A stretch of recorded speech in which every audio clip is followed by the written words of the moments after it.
The Agnes and Constantine Förster Lectureship was established in 1928 by Miss Edith Zweibrück in honor and memory of her sister and brother-in-law. It was her request that in each academic year at least one lecture be given on the immortality of the soul or some kindred spiritual subject, not as a part of the regular college course, but by an authority specially qualified and specially appointed for the purpose. Today's invited authority is Professor Kristofer Schipper, Professor of Chinese Religions at the École Pratique des Hautes Études in Paris. Professor Schipper will speak on how to become immortal without really trying, Taoism and the nature of ritual. It is a privilege and a pleasure to introduce Professor Schipper. He is the world's leading scholar on Taoism, a subject in which there is much interest in Berkeley. He is also the first sinologist who gives a Förster lecture. Schipper studied in Paris with de Mieville, Ralph Stein, Carlton Mark, and other luminaries. As a fellow of the École Française de l'Extrême-Orient, he spent many years in southern Taiwan, where he was adopted in a traditional Taoist family and ordained as a Taoist master in 1968. Professor Schipper has been compiling a critical bibliography of the Taoist canon, altogether 1,500 works. The first stages of this monumental work have now been completed. As chairman of the Förster Committee, I can always use my elbows and introduce a Förster lecturer. But in the case of Professor Schipper, I also feel that I'm a little bit his colleague, not in sinology, but in his other field, which is ritual studies.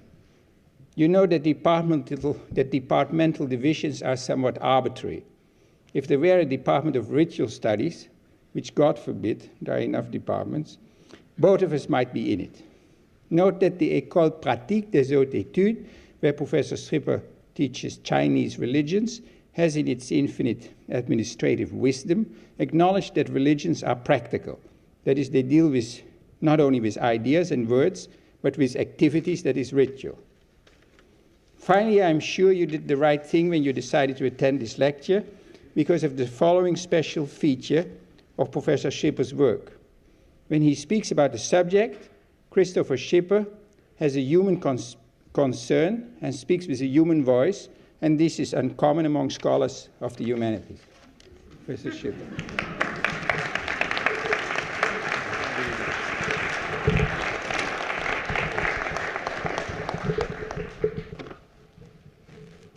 In the faraway mountains of Gushi in the north live holy men.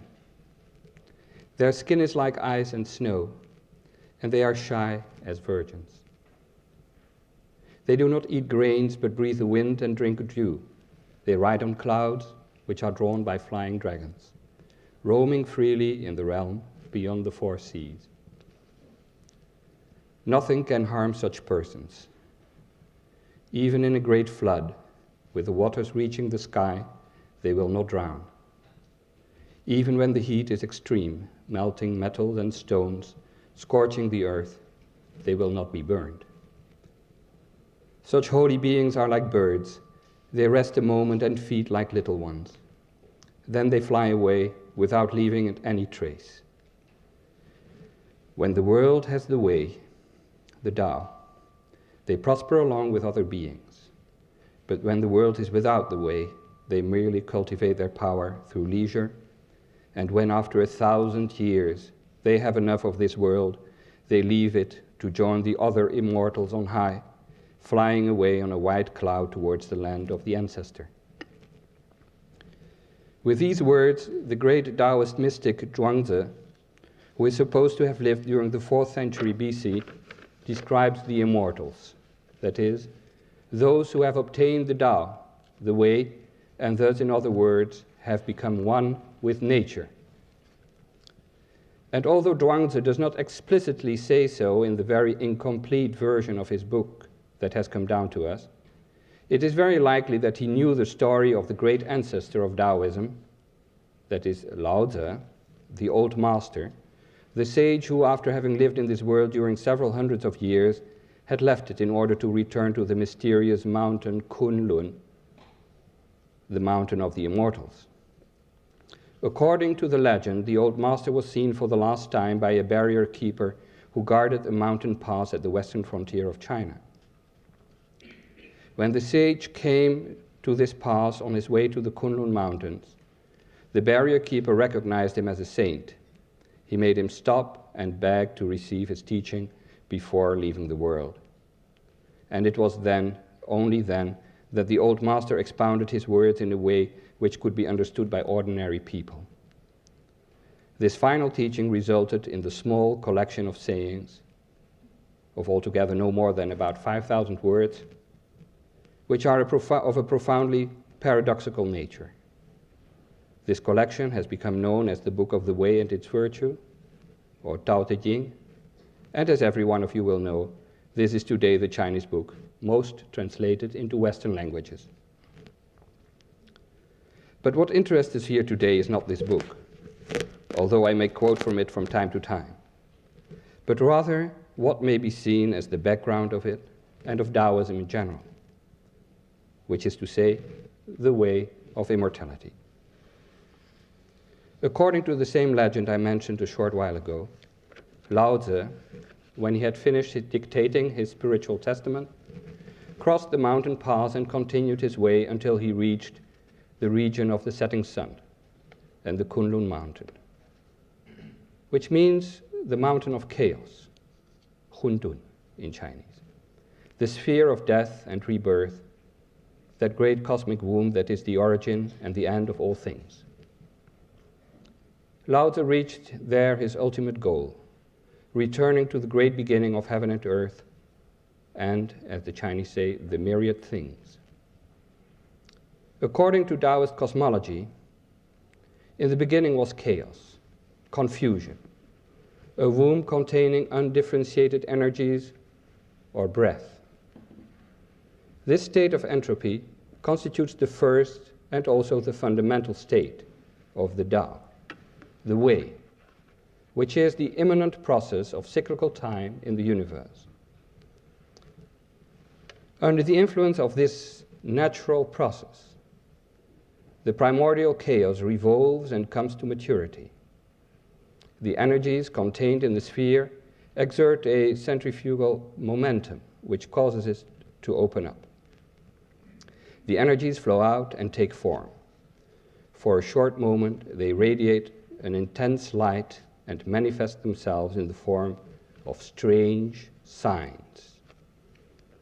These signs, the spontaneous writings, are the names, the quintessence of all beings in the world, which is now being created.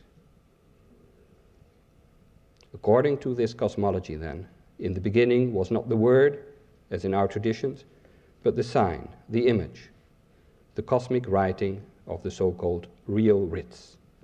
I will speak again about these later. One short moment, these archetypal signs illuminate the universe. Then the energies start to differentiate. The lighter energies, called yang, rise up and form heaven. The dark and heavy ones, called yin, sink downwards and form the earth. The two opposites unite in the center, and thus this center forms the third modality. From the interaction of the three modalities, all things are created, and a myriad beings appear in a long, rhythmic sequence of greater and greater differentiation, each being participating in the powers of yin and yang which have united for a given period in order to create its form. In this created universe, man has no particular or privileged status, other than the fact that his constitution is particularly complex and reflects an advanced process of differentiation. Thus, following an ancient Taoist formula for the ritual of consecration of the body, we are a combination of 5 viscera, 6 receptacles, 7 governors, 9 palaces, skin and arteries, muscles and bones, marrow and brain, 9 openings to keep and to protect, 12 dwellings for the spirits. At the left of my body reside the 3 heavenly souls, at the right, the 7 earthly souls. The body has 3 stories, and each story has 8 luminants. So altogether, these have 24 gods, 1,200 projections, 12,000 vibrations, 360 articulations, and 84,000 pores. Thus, the separation of the undifferentiated energies from the primordial chaos results in ever more complex forms, which develop according to emblematical numerological sequences. The concentration of the elements making up the human body is, however, of a short duration only, as the immanent principle of cyclical time, the Tao, continues forever its action. This action, I may recall here, is characterized by the alternating cycle of the two complementary phases, negative and positive, the well-known yin and yang. Their mutual action is in all things, and their alternation is the first law of Taoist cosmology. When yin attains its summit, it changes into yang, and vice versa. This cyclical movement of transformation never ends and constitutes the life cycle of all beings. Each being has its own cycle, its own way. Who lives longer? Asked Zhuangzi. A one-day fly or a 1,000-year oak? A mushroom or Pengzi, the Chinese Methuselah? It's all the same. They all live one cycle, one life, one death. One time yang, one time yin. That is the way. A transformational process through a continuous cycle of complementary opposites. The relative duration is of no importance, as each thing in the universe has its own lifespan, and there is no fundamental difference between one cycle and another. All this is also expressed in the words the old master said to the barrier keeper. There was something chaotic and yet achieved, which existed before there were heaven and earth. There was silence and vastness, standing alone, uninfluenced, making cyclical movements which pervade everything, so as to become the mother of the world. I do not know its name, and will simply call it the Way. When the Way made things, at first they were indistinct and confused. Yet in the midst of this confusion and indistinction, there appeared images. And again from them there were things. Things have genes, genes which are real, irreducible, and among which exist correspondences. Thus it has been from the ancient times until today, forever determined. I was reading from the 25th and 21st chapter of the Tao Te Ching. Here we have, expressed with great conciseness, what we may call the epistemological background of the Taoist search for immortality. In this cosmology, we do not find a transcendent principle, but only an immanent one, to be apprehended in the continuous flow of energies passing through cyclical movements of transformation. Here, then, we also have the idea expressed in the famous parable of Zhuangzi, who dreamt he was a butterfly. This short piece, which was so popular with the flower children in the 60s, is generally known in an incomplete version, and I hope you will bear with me if I quote it here in extenso. Once upon a time, I dreamt I was a butterfly, fluttering about like a butterfly should, happy and free, and not knowing that it was I. Suddenly, I woke up and realized with a start that it was I. Who knows now if I was dreaming that I was a butterfly or a butterfly dreaming that it was I? Until here, the passage is generally known. Now comes the less known conclusion. Zhuangzi says, however, between me and the butterfly, certainly there must be a difference. This, then, is what is called the transformation of things, Wu Huan, in Chinese. The same expression, transformation of things, is what Zhuangzi applies to the cyclical movement of life and death. One time life, one time death, one time death, one time life. This is the transformation of things.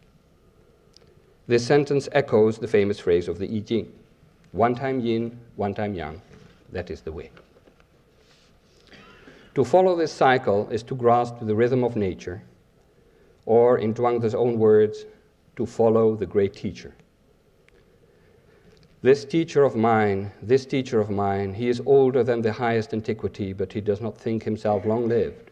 He covers heaven, supports the earth, carves and fashions countless forms, but he does not think himself skilled. Those who try to dominate nature with their skills, Zhuangzi says again, will in the end be defeated by nature, while those who, and I cite, quote, mount on the regulating principle of the universe and espouse the transformation of the energies will be wandering forever, without end, without depending on anything. These same ideas, which are expressed in mystical terms by Zhuangzi, may also be found in the mythology which surrounds the old master, Lao Tzu. He is shown as having a body which contains the entire universe. He incarnates all the energies, the sun, the moon, the stars, all the time cycles, the mountains and streams, the forests and cities, palaces and fields. When living, all this is present within him, but at his death, the 10,000 things are separated and become the world as we perceive it around us. An old Taoist text makes the old master say of himself, I transform my body, passing through death and living again. I'm dying and am reborn. Again and again I am a body. Cosmogonic myth and cosmological theory are skillfully blended together in the passages in which Zhuangzi describes the old master in meditation. When Lao Tzu awakes from his trip into his inner world, he says, Yin at its height is still and stern. Yang at its height is agitated and vibrating. The one comes from heaven, the other from earth. The two intermingle, communicate and unite in harmony, and from them all things are born. They then follow the cycle of decay and growth, of plenitude and emptiness, one time dark, one time bright. The sun shifts, the moon has its phases. Each day all this happens, yet no one has ever seen it end. Life is bursting forth from the buds. Death means to return back home. Beginning and end succeed and alternate in an unbroken cycle, and no one has ever seen it finished. If it is not in this, then where can be the ancestor on which all is founded? To wander in this realm is to dwell in ultimate beauty, in ultimate bliss. Those who have attained this are called the ultimate men. In other words, immortals.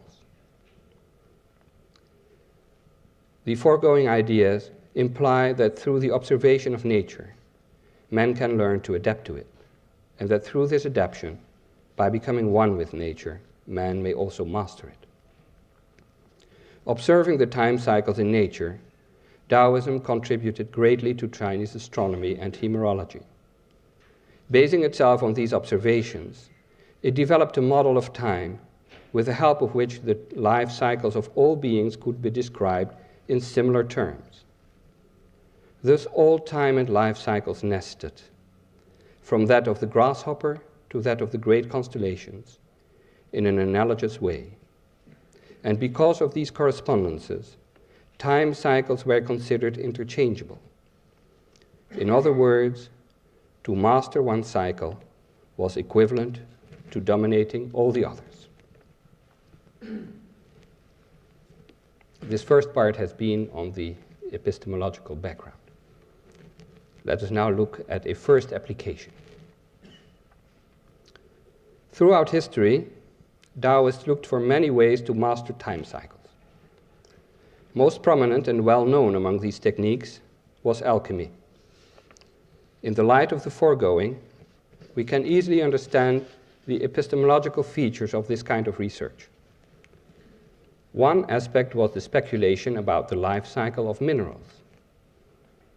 These were, of course, reckoned to be far longer than that of any other organism, although remaining, like everything, subject to change. It was thought, for instance, that earth transformed into iron, which in turn would become lead, then mercury, cinnabar, and finally gold over a very long stretch of time. The alchemist, as Nathan Sivan has shown, considered himself able to reproduce this process in his laboratory, and through an elaborate method of heating and smelting, also to speed it up. The key of the procedure was the construction of the alchemical furnace and the crucible, which were built with forms and measures so as to make it represent a model of the universe. The furnace was to be square, imitating earth, and the crucible round, like heaven. The firing of the furnace was done in a very complex way. The amount of wood that was burned each time was increased or decreased according to the day and the hour, so as to reproduce exactly the yin and yang cycle. This progressive time cycle of the firing of the furnace was matched, it was thought, with a regressive time cycle in the crucible. Indeed, the latter was filled at the outset with all kinds of minerals, mostly lead, cinnabar, and mercury, and these substances would be to a large extent gasified and then evaporate through the openings of the imperfectly luted crucible. At the end of the process, then, the crucible would be found to be almost empty. This reverse process, in which something becomes nothing, sustained the idea of the great cycle of minerals being accomplished, because where there had been solid things, these had now been dissolved in such a subtle state so as to have regained the original chaos of undifferentiated energy.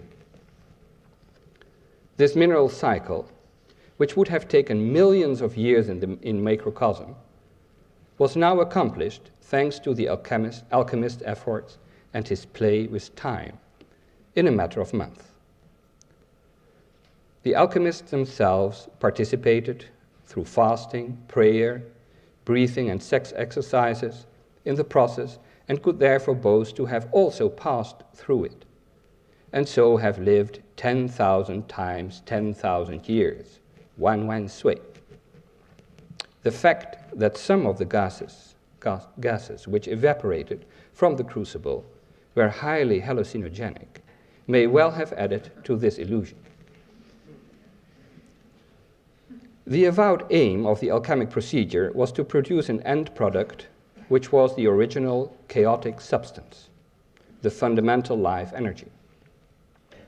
And indeed, the crucible would yield some kind of residue, some fine oxidated lead dust, so highly toxic that even a small amount, when ingested, would cause sudden death, and thus enable the alchemist to realize his own life cycle too, one-time life, one-time death, and thus become one with nature in a perfectly ritualized way. So spectacular and prestigious was the search for the elixir of immortality along these lines that alchemy became the hallmark of Taoism. The difficulties were great. Many mineral substances used by Chinese alchemy, as I said, were toxic, and many other ingredients were prone to explode during the heating process.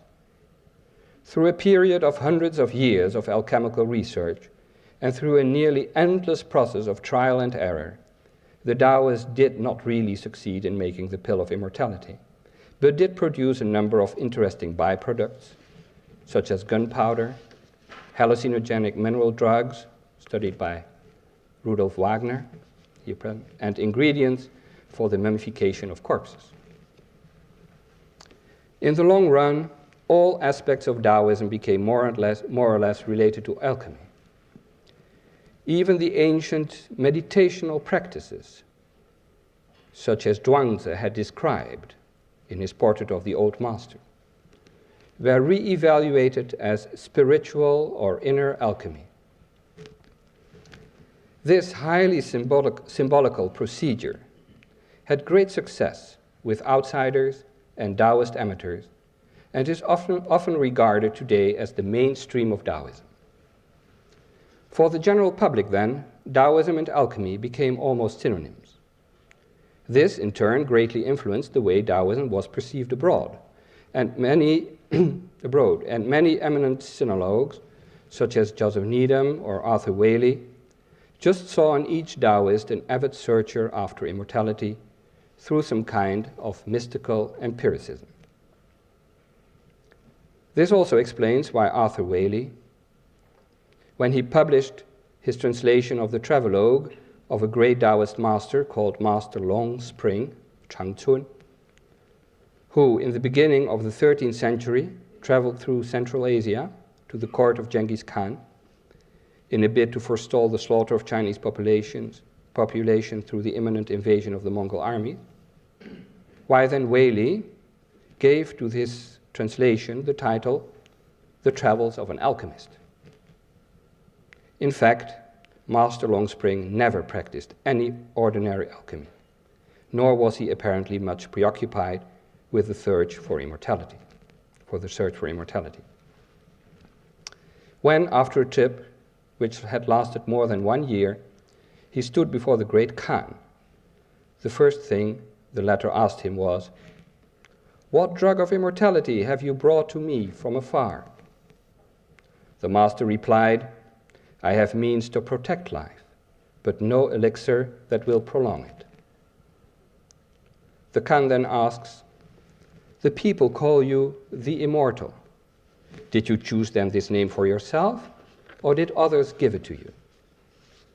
The master answered, "I did not give this name to myself, others gave it to me." So afterwards, Genghis conforms to the established custom and also calls the patriarch by the title of Divine Immortal.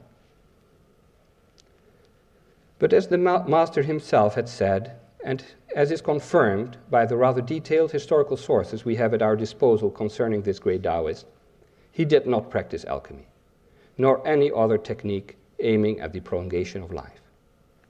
Instead, his activities were almost entirely devoted to the practice of ritual.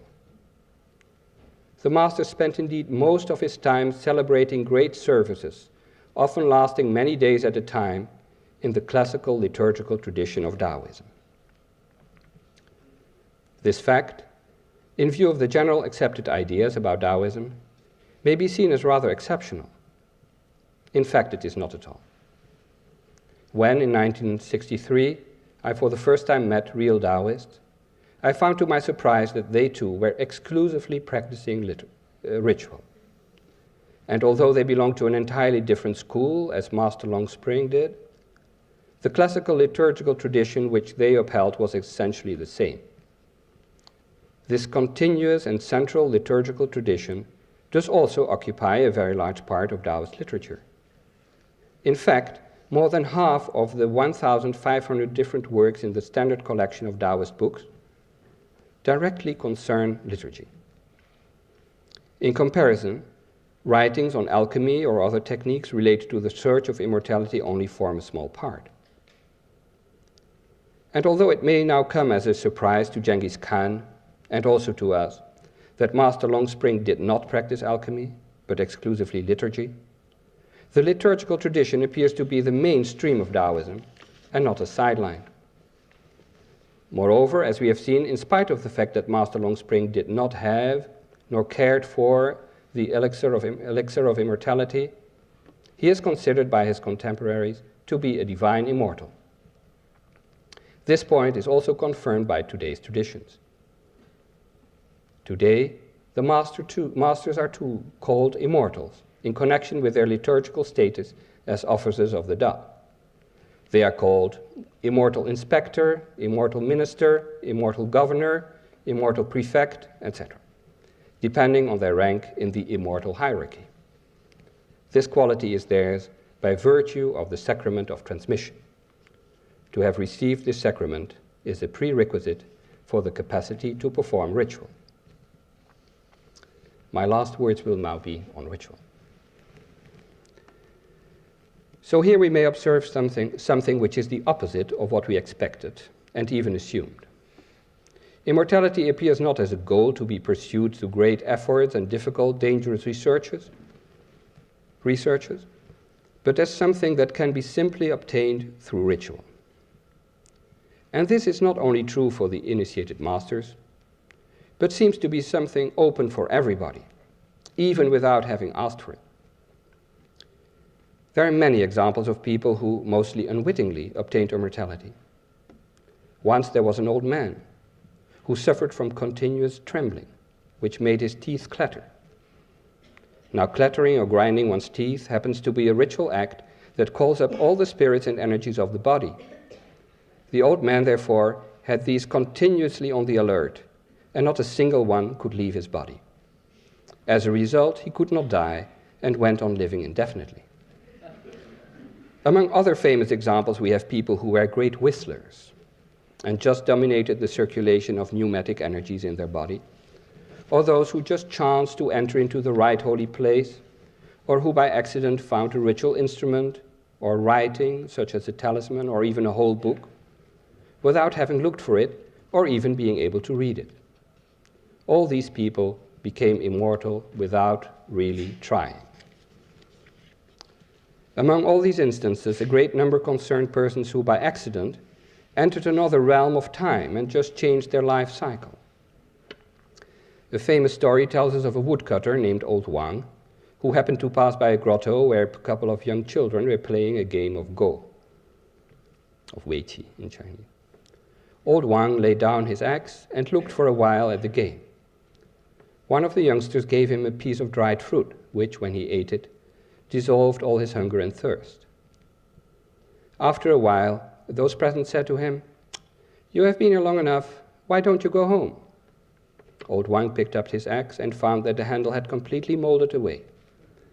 When he reached his home, several centuries had elapsed during his absence.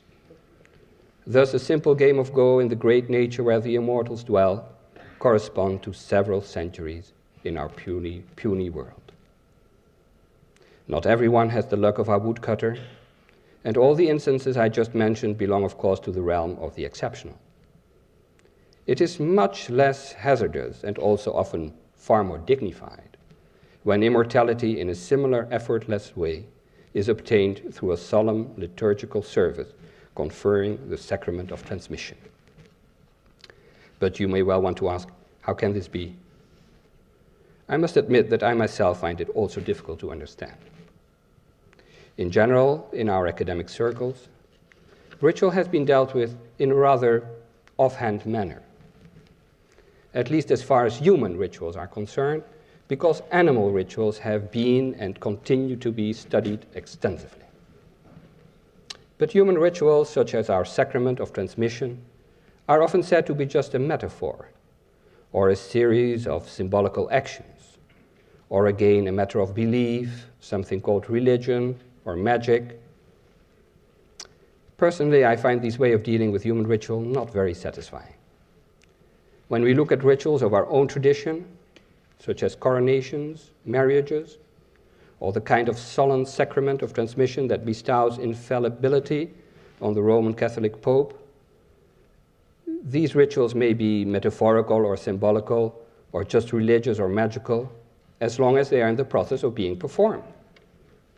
However, when we look at the results and the way they sometimes interfere with our lives,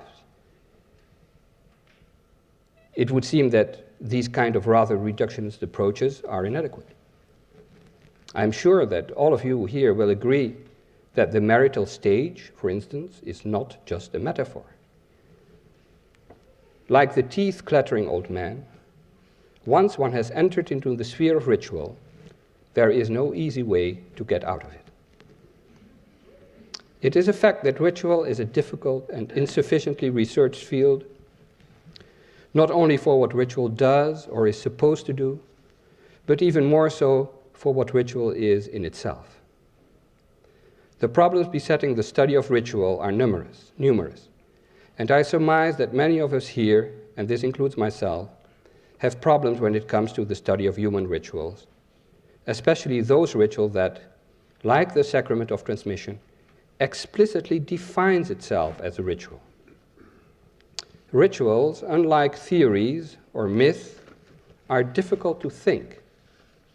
They are more easy to do. So the simplest way out of my present quandary may well to report here briefly how it is done. The sacrament of transmission consists essentially in copying out a large number of sacred texts and other writings, and then instead of transmitting them to the disciple who is to receive the transmission, to burn them and pour water over them, or, as the Taoists say, to transform them.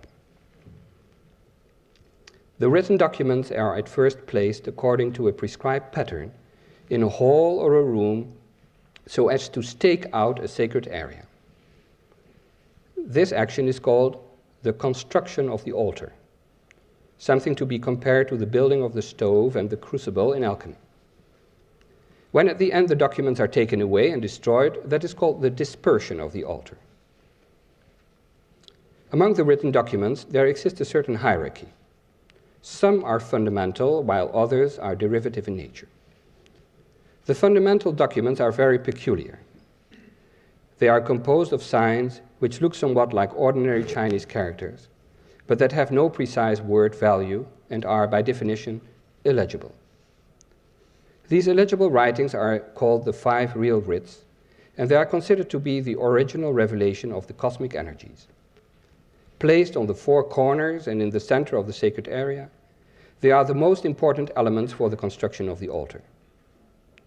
These real writs made their appearance spontaneously, as I have said earlier, being the very first things to emerge from the primordial chaos. They correspond to the images mentioned in the Tao Te Ching, who said, in the midst of this confusion and distinction, there appeared signs. Another text gives us a more detailed account of how this happened. The universe had not yet taken root. Sun and moon did not yet shed their radiance. Obscure, dark, no originator, no lineage. Then marvelous wits appeared, then present, then absent. Yin and Yang nurtured them into distinctness. The great Yang assisted them in obtaining brightness. Thereupon these marvelous wits began to turn. These auspicious images started their evolution. Riding the clockwork, responding to the cycle, they then became permanent. When heaven and earth obtained these writs, they also became permanent. When the sun, the moon, and the stars obtained them, they became radiant. Marvelous writings, so luxuriant, their light penetrating into the realm of the highest purity, illuminating the dark beginning. As yet, their colors were not fixed, and the shape of the characters was bent and crooked, and thus impossible to understand. The Tao of the original beginning forged them in the lodge of pervading Yang, smelted them in the hell of streaming fire, and thus brought out their perfect script. Dazzling brightness shone forth from them, and when they began to shine, the myriads of divine ancestors came to pay homage, flying through the air, dancing in the void, circling through the palace on high, burning incense, scattering flowers, they chanted the marvelous stanzas contained in these writs. Then, when the way of original beginning took up its mandate, the supreme immortals wielded their writing brushes.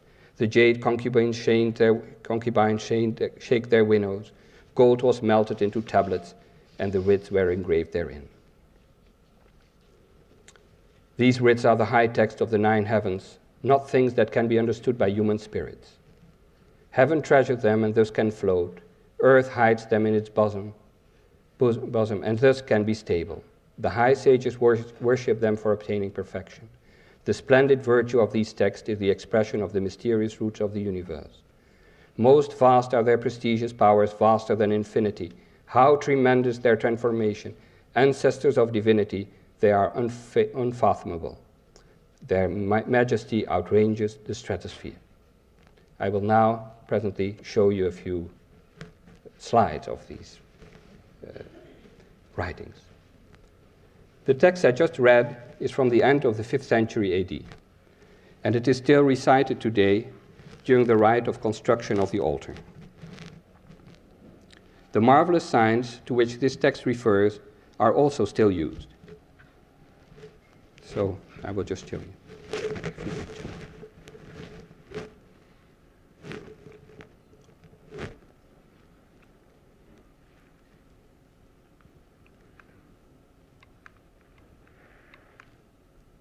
There we are.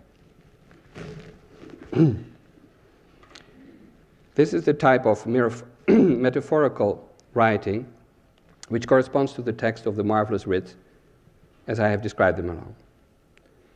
These are not the actual writings for reasons I will explain afterward.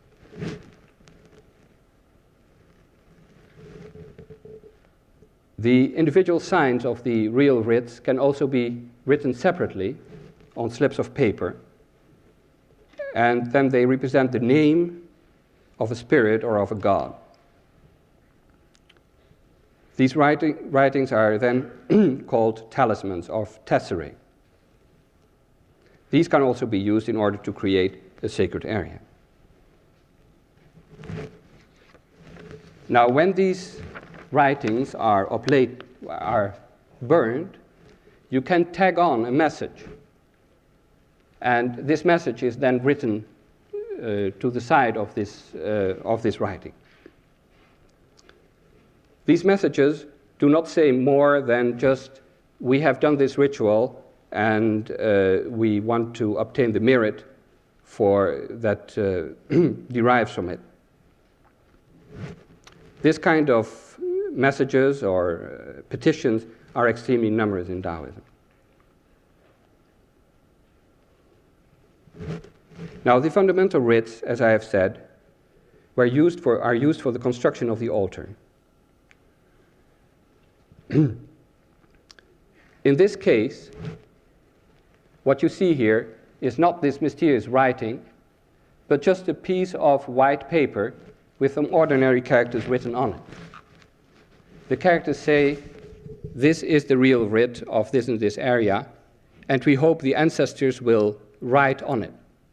This is because in the tradition in which I was schooled, the real writs are considered to be too holy to be written by ordinary people, and thus the divine ancestors of Taoism are requested to do it for us, which they will eventually do with the brushes you see here in this bushel of rice, and with the inkstone at their disposal, but of course this writing is to be unseen by human eyes.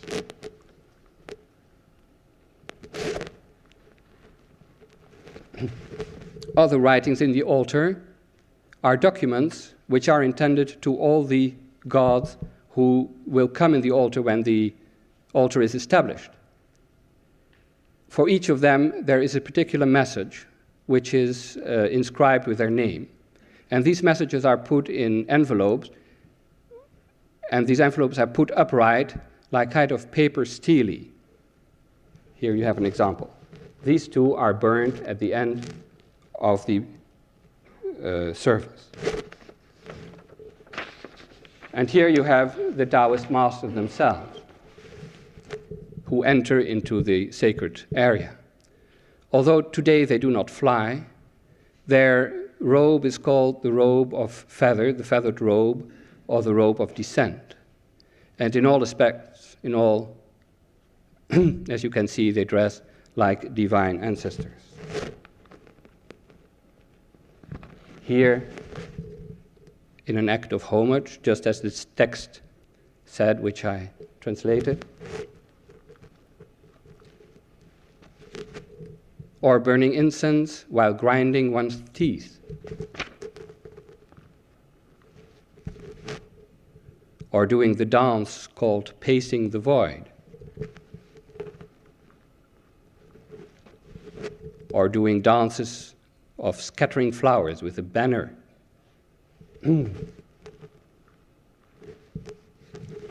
or doing very lively dances with fire, or doing masked devil dances.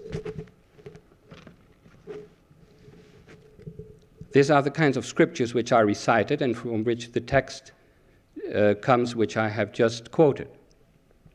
These scriptures, too, will be burned at the end of the service.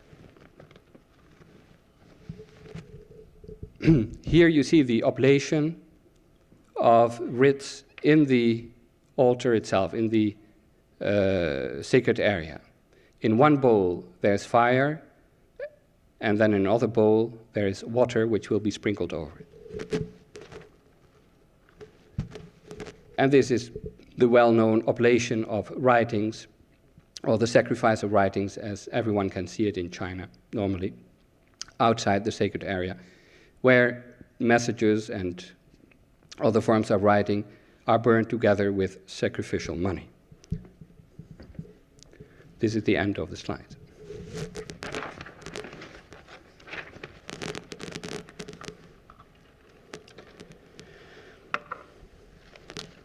The mysterious real writs, which were created from the formless, now return through this sacrifice to that primordial state where they came from. A cycle has been accomplished. The oblation through fire and water of writings is the climax and the essence of the ritual. Taoism has no other form of sacrifice than this sacrifice of writings. Taoism is forever linked to writing. It seems possible to me that this sacrifice of writings has its roots in the rites of ancient China and may even be linked to some aspects of the early history of writing in Chinese culture. Although many points remain obscure, there seems to be some agreement between historians that Chinese writing was linked originally to the interpretation of mantic signs produced by nature or through transformational processes that aimed at producing cracks on animal bones which were submitted to fire and water. The signs would then be interpreted by a diviner who would sometimes note this interpretation on the oracle bone itself. This notation might perhaps be considered a transposition or a translation of original mysterious signs. It is noteworthy that, according to the legend, Lao Tzu himself was a diviner. His particular task seems moreover to have been that of a keeper of scriptures, which may indicate that his function of diviner was especially linked to writing. Whatever this all may be, it is a fact that Lao Tzu, in early Taoism, is above all a revealer and transmitter of texts and other writings, not only of the famous Tao Te Ching, but also of the kind of sacred signs used for the establishment of the altar and the tesserae we have just seen. The early tesserae were supposed to represent the names of spirits of holy mountains, and the possession of such a talisman enabled the adept to enter into these mountains and to live there with the immortals, like the woodcutter in the story. These signs also allow the dead to return to the land of yonder, to the realm of chaos and undifferentiation where their vital energies are fused and molded into new forms. This accounts for the presence of Lao Tzu's tesserae in tombs dating from the beginning of our era. These tesserae are accompanied by written contracts which confirm the purchase of a resting place for the dead person from the spirit of the mountain. Finally, these tesserae are capable of marshalling the powerful presence of nature spirits and thus have the function of protective talismans for those that live in this world. A combination of 5 of these holy signs, corresponding to the names of the gods of the 5 holy mountains, the marsh mounts as they are currently called by Berkeley sinologues, was certainly one of the most widely used talismans for domestic protection in ancient China. The name of this talisman was the chart of the real form of the 5 sacred peaks. This name shows us that the eligible signs were considered as the real form, that is, the fundamental structure, the inner texture of the great landmarks of the world. The 5 guardian mountains, which, like those bushels of rice you saw on the altar in which the real writs are posed, define and sanctify the sacred area or the human world. The signs that reveal the hidden but powerful patterns of nature, the real, that is, the irreducible forms of life. These talismans appear to have been very much in vogue in the early centuries of our era. But with the changes in society which were caused by the consolidation of the imperial bureaucracy during the great dynasty of the Han, the ideas about the sacred signs transmitted by Lao Tzu also changed. They now no longer allowed merely the communication with the great forces of nature, such as the gods of powerful mountains, but also with the representatives of a celestial bureaucracy, which, as a parallel power to the imperial administration, conferred legitimacy on the non-official organizations which, on the local level, attempted to establish politically autonomous groups resisting the totalitarian state. This stage of Taoism, known to historians as the movement of the heavenly masters, laid the groundwork for the liturgical tradition as we know it today, which is abundance of metaphorical bureaucratic transactions. The numerous petitions, memorials, and other paperwork which characterize today's services stem from these times. The unabated hatred of Chinese officialdom for this liturgical tradition also begins here. 2 centuries later, during a period of disunity in which the imperial state had almost vanished, a wave of nostalgia for the ancient regime provoked a fresh reading of the timeless mystical science. The result was a highly sophisticated new rendering of classical Taoist text using a very poetical language. These are the famous Maoshan revelations, so masterfully studied by Michel Strickmann. During approximately the same period, Buddhism at last gained a real foothold in China, and many Buddhist texts were translated into Chinese. Thus, another scriptural tradition appeared which had to be assimilated. The mystical signs were interpreted once more in a different light, and now they yielded a discourse which was so similar to Buddhist sutras that the specialists of today sometimes have difficulties in telling the two apart. And so on. At each period of its historical development, Taoism readjusted its interpretation of the mysteries and produced corresponding new texts, and thus the bulk of Taoist books grew from a few score in the ancient times to several hundreds in the 6th century, and then to several thousand in the 13th century, before the beginning of the protracted process of the persecution of Taoists in modern China, which started with the destruction of Taoist books by Kublai Khan in 1281. Yet all these texts continued, at least for those which were called scriptures or writs, to be considered to be derived as translations or human renderings as some form of primordial real writs, in keeping with the wisdom of that unknown American schoolboy who once wrote that poetry is a thing you make prose of. The mainstream of Taoist literature remained the product of liturgy and was used as an oblation rather than for study and instruction. Indeed, the sacrifice of writings is often called to publish, and this expression may remind us that the function of Taoist liturgical texts were not altogether so different from our academic literary products, which are meant to shed new light on the puzzling problems that arise in our minds, but which, as soon as we have published them, are often already outdated. During today's sacrament of transmission, in principle, all Taoist texts are considered to be transferred to the disciple. Of course, such a bulk of books cannot just be copied out for each occasion.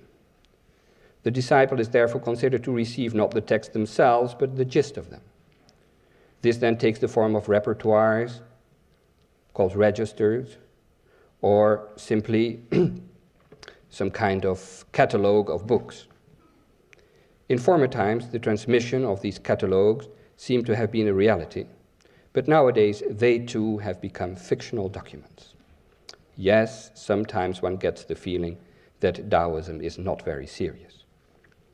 The fact remains, however, that today every document involved in the making of the sacred area, the real writs, the talismans, the petitions, the memorials, the paper steles, and also the very scriptures which have been recited during the service, are solemnly sacrificed. And all this still represents for an average service 2 or 3 months of steady copying by hand by a qualified scribe. And of all this, the disciple receives, in fact, nothing at all, except a diploma stating that the ritual of transmission has been performed on his behalf. It has added nothing to his knowledge, yet it has made him immortal. The explanation as it can be obtained through circumstantial but pertinent information from the Taoist sources themselves. I would like to recall that the Taoists did not write in general any commentaries on their rituals, reflects the same logic as alchemy, a play with time. The real writs appear at the very birth of the universe. They are then stabilized and smelted into gold so as to last an eternity. The moment of their final disintegration and reabsorption into chaos marks the end of this world. Those who have participated ritually in this cycle of transformation, of concentration and dispersion, have taken a fabulous trip through time. They have survived this world and now belong to another. This explanation may sound trite and poetic.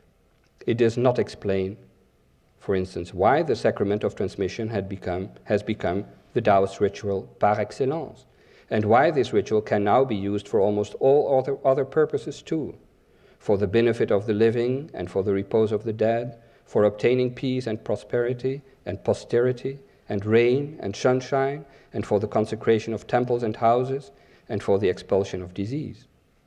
In all those cases, the merit of the great transformation of the writings is applied to these particular cases. This all may seem a bit far-fetched. These kinds of rituals have caused many serious people to shake their heads and say, "This is degenerated Taoist religion. These rituals have nothing to do with the real old philosophical Taoism, the only valuable Taoism, that of Lao Tzu and Zhuangzi."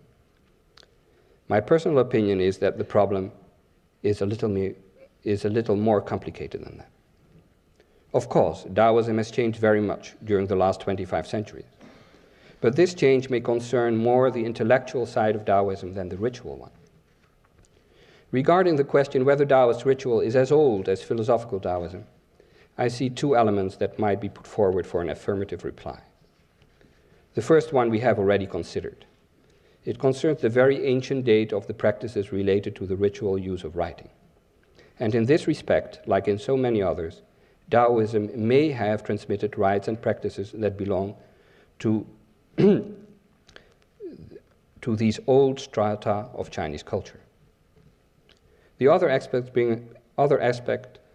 brings us back to the old master Lao Tzu and his legend. Tradition makes him also an expert on ritual, and no one less than Confucius turned to him for advice on this subject.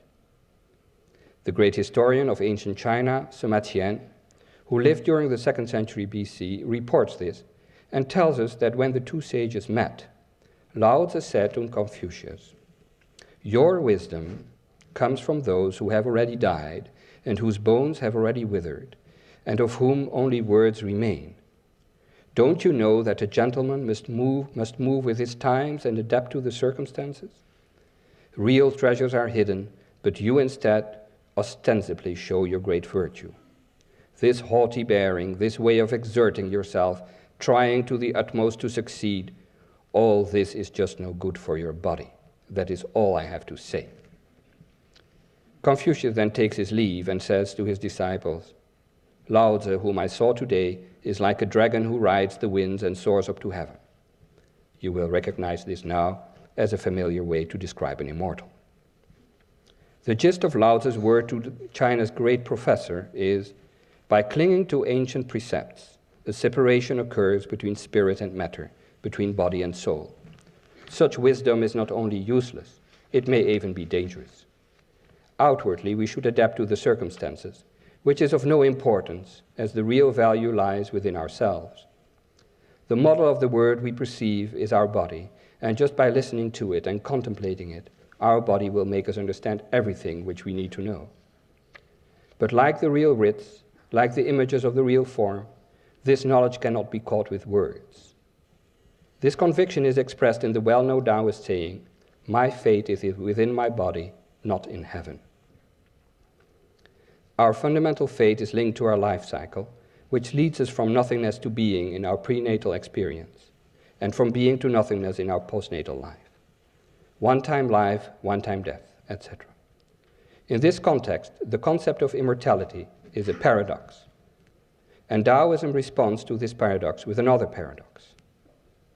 The first paradox is, although I know that man by nature is mortal, I will do whatever I can to become immortal. The counter paradox is, although time cycles of nature are constant, and some of them so long as to equate eternity in human terms, in order to be one with nature, I must die. This counter-paradox is in keeping with the words of the Tao Te Ching when it says, "In the pursuit of learning, one knows more every day, but in the pursuit of the way, one loses every day. losing and losing until reaching the state of non-action. And when this state has been reached, everything can be activated. The practice of Taoist ritual can be said to represent a 0 degree of learning, a paradoxical action of non-action. A wholesale oblation of all the doctrines, discourses, and theories of bygone days, which brings us back to ourselves, to where we are already, making us realize all that we have always known, here and now, in the endless maelstrom of the universe. When Zhuangzi's wife died, Huizi, a disciple of Confucius, went to present his condolences. He found Zhuangzi sitting with his legs sprawled out, pounding on a pot and singing. Huizi said, seeing this stupid behavior, "You lived with her, she brought up your children and grew old with you. That you do not weep at her death is something, but this pounding on a pot and singing, isn't that going too far?" "You are mistaken," said Zhuangzi. "When she died, of course I was very sad. But when I looked at the beginning, when she was not yet born, and not only not yet born, but when she did not yet have any form, and not only not yet any form, but not yet any energy. There, in the middle of indifferentiation and obscure chaos, a change took place, and there was her energy. This energy was transformed, and there was form. This form then changed, and she was born. And today, yet another transformation, and she is dead.